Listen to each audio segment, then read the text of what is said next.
बोले श्री कृष्ण भगवान की जय। आज कार्तिक पूर्णमासी है, गंगा स्नान। सब बहनों को राम राम।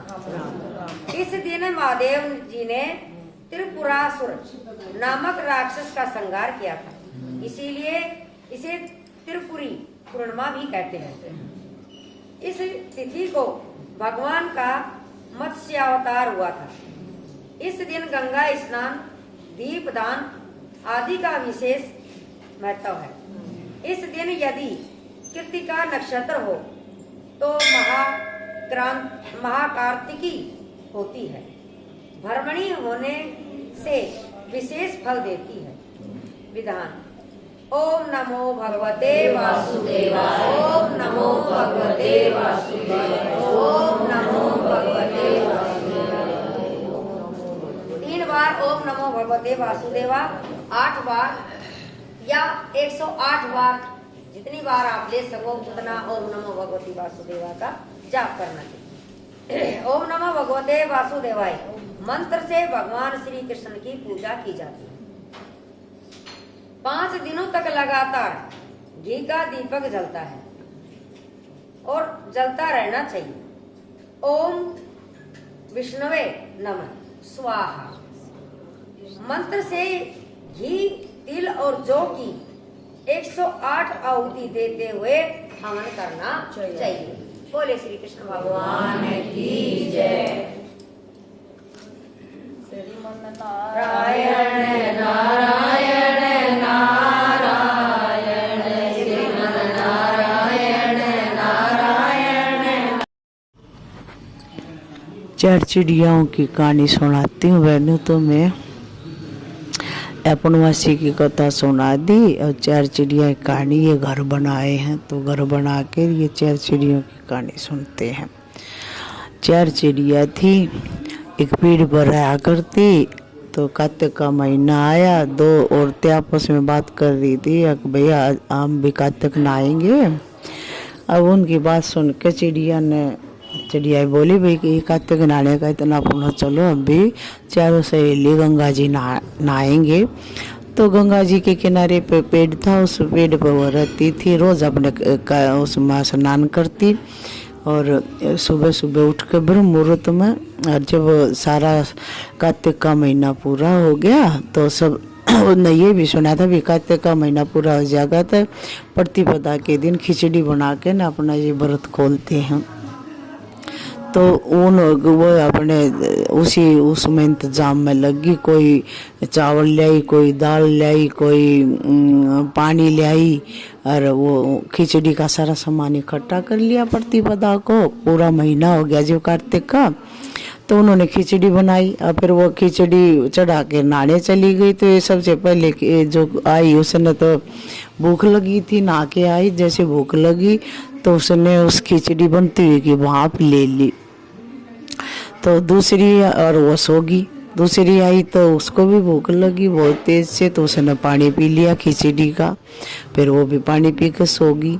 तीसरी आई तो उसने भी भूख लगी थी तो उसने खिचड़ी खा ली और खिचड़ी खा के वो सोगी। और चौथी आई तो उसने सोचा कि भाई ये सारी खिचड़ी खा ली, अब मैं ही बाकी हूँ। तो उसने अपनी सारी खुर्च कर वह सारी खिचड़ी खा ली, वह भी सोगी। तो ऐसे ही फिर एक तूफान आया तो पेड़ पड़ के और वो 4 चिड़िया मर गई। अगले जन्म में जिस चिड़िया ने भाप ली थी वो तो राजकुमारी बनी। जिस चिड़िया ने पानी पिया था वो ब्राह्मण के घर पैदा हुई। जिस चिड़िया ने खिचड़ी खाई थी वो कुमार के घर पैदा हुई। और जिस चिड़िया ने खुरचन खाई थी वो हथनी बनी। तो इनके अगले जन्म में इनकी ये कहानी है। तो जो राजकुमारी थी और उसी गांव में जो पंडित के घर पैदा हुई थी वो तो उसकी राजकुमारी की सहेली बन गई। और जो कुमार के घर पैदा हुई थी वो राजकुमारी की दासी बन गई। और जो चौथी थी हथनी वो राजा के दरबार में, अपने राजा के दरबार में हथनी के रूप में रहने लगी। तो वो चारों सहेलियाँ फिर मिल गई अगले जन्म में मिल गई, वो आपस में मिलती और बातचीत करती। तो राजकुमारी होगी बड़ी। राजकुमारी बड़ी होगी तो राजा ने राजकुमारी की शादी कर दी एक राजकुमार के साथ। तो राजा ने उसको सारा खूब धन धान्य दिया, खूब हाथी घोड़े खूब दिए। तो राजकुमारी ने कहा कि पिताजी मैं अपनी दासी को और अपनी सहेली को भी अपने साथ ही ले जाऊंगी। तो राजा ने कहे हाँ कह दिया, तो वो भी तैयार होगी। तो जब जैसे राजकुमारी चली विदा होकर तो मुड़ मुड़ के देखे तो हथनी की तरफ वो तो राजा ने कहा बेटा और कुछ चीज़ तुम्हारी रहेगी हो तो मुझे बता दो, मैं वो चीज़ भी दे दूंगा तुम्हें। तो राजकुमारी ने कहा इस हथनी को मुझे दे दो। तो राजा ने अपने सैनिकों से कहा कि भाई हथनी को ले आओ। तो सैनिक गए तो हथनी उठे ना, हथनी तो बैठी ही रही। तो राजकुमार ने उसके पास जाके अपनी सारी बातें कही कि मैं तो जा रही, तूने मेरे साथ चलना होता चल। तो राजकुमारी एकदम से खड़ी होगी। अब ये देख के कि उसके ने राजकुमारी ने हथनी के कान में क्या कहा, तो राजकुमार था वो तो अचंबा करने लगा। उसने राजकुमारी से पूछा तूने क्या कहा इसके कान में? तो कोई मायावाई है और जो तू इसे हथनी से भी बात करती है और हथनी तेरी बात समझती है।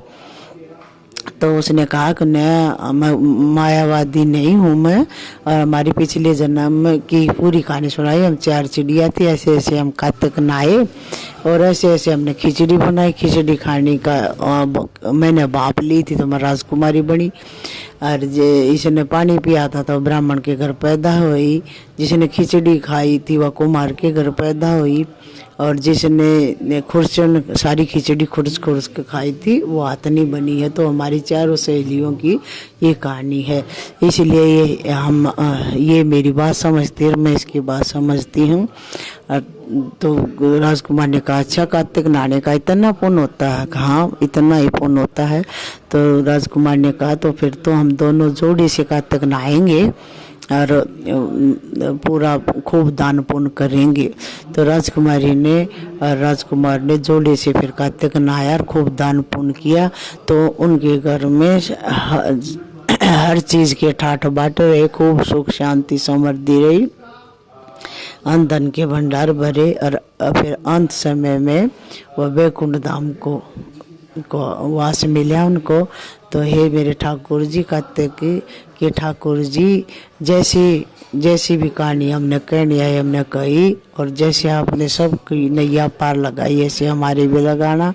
कहानी कहने वाले सुनने वाले उकारा भरने वाले जय हो कार्तिक के ठाकुर की जय हो। 4 चिड़ियों की ये थी 4 चिड़ियों की कहानी बहनों। कार्तिक के महीने में जो कार्तिक नहाते हैं वो जरूर स्नान करके और फिर प्रतिपदा को ये कहानी सुनते हैं, घर बनाते हैं, उसमें चिड़िया मटाते हैं। तो इसलिए हमने ये कहानी कही सुनी और आपको भी सुनाई। जय हो बांके बिहारी लाल की जय हो। बोल बांके बिहारी लाल की जय हो। श्री गणेश जी की कथा।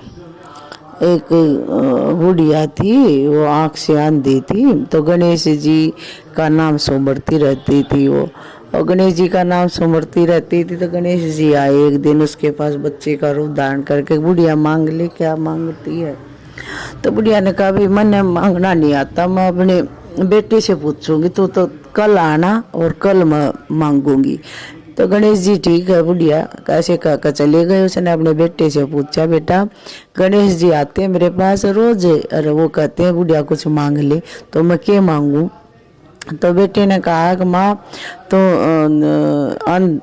खूब सारा धन मांग ले। तो ठीक है बेटा। दूसरे दिन फिर गणेश जी आए, बोले हाँ भाई बुढ़िया मांग क्या मांग है? अगर मन तो मांगना आता ना, अब तुम ही दे दो कुछ। मैं क्या दे दूँ, तू जो कहेगी वही दूंगी। ठीक से तो कल आना, मैं अपनी बहू से पूछूंगी, मैंने मांगना आता नहीं। तो उस दूसरे दिन भी वह अपनी बहू से बोली बुढ़िया अगर फिर गणेश जी आवे रोज मैं क्या मांगू? तो वो बोली माँ तो अपने एक पोता मांग ले, हंसता खेलता। ठीक से बेबे तेरी भी बात सही है। दूसरे दिन फिर गणेश जी आए। गणेश जी बोले वो मांग बुढ़िया के मांगती है? फिर बुढ़िया बोली भाई मैंने तो मांगना आता नहीं। और मैं तो अपने कल आना, कल मांगूंगी। अका अच्छा ठीक से। फिर भी अगले दिन भी चले गए गणेश जी। चौथे दिन फिर आए तो बुढ़िया ने अपनी सहेली से पूछा मैं क्या मांगू। सहेली बोली के करेगी तू अंधन कर, के करेगी तू पोते का, तो आंधी है अपने आंख मांग लेना, जो तेरे काम आवेंगी संसार में आई तो संसार में देखने का मौका मिलेगा तुझे। तो वो बोली भाई तेरी भी बात सही है। उसने तीनों की बात बुढ़िया ने सुनी और फिर गणेश जी सारी रात सोचती रही भाई के मांगू जो सारी चीज़ मुझे मिल जाऊँ। तो सारे उसने फिर विचार करया, अपना विचार करके न फिर अगले दिन जब गणेश जी आए तो उसने कहा बोल मांग बुढ़िया के मांगती है। तो बुढ़िया बोली गणेश जी मुझे मांगना तो आता ना, फिर भी आप रोज कहो हो अगर मांग मांग, चल मैं आज मांग ही लेती हूँ। ठीक है। तो खूब बढ़िया तो महल हो और महल में हीरे जवाहरात के पालने में मेरा पोता सोता हो और उसको मैं अपनी आँखों से देखूं। तो ये बात सुनकर न गणेश जी तो हड़ हंसने लगे खूब और बोले गणेश जी क्यों हंस रहे हो। एक बुढ़िया तो बोली बाली दिक्कत थी लेकिन तन तो सब कुछ मांग लिया और जो भी तने चाहिए था तो बड़ी चतुर निकली। देख ठीक से गणेश जी दो तो ये सारी चीज़ दे दो और ना तो फिर टाली कर दो। गणेश जी बोले कि मैं तो देऊंगा, मैं देने के लिए तो आया हूँ। तो बुढ़िया माई ने जो मांगा तथास्तु कहकर गणेश जी चले गए। हे भगवान, कहानी कहने वाले, सुनने वाले, हकारे वाले गणेश भगवान जी सबका बेड़ा पार करिए, सबको ऐसे ही देना, सबकी मनोकामना पूरी करना। जय गणेश भगवान की। मुँह जबानी सत मुँह जबानी कह दियो, मुँह जबानी कह दियो बंजी। और क्या मेरा पीरा आया रे रियो केरे सन मुरली दीवारा मेरा पीरा आया रे रियो केरे सन मुरली वाला मेरा पीरा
चिड़िया थी वैसे तो 4 चिड़िया थी, चारों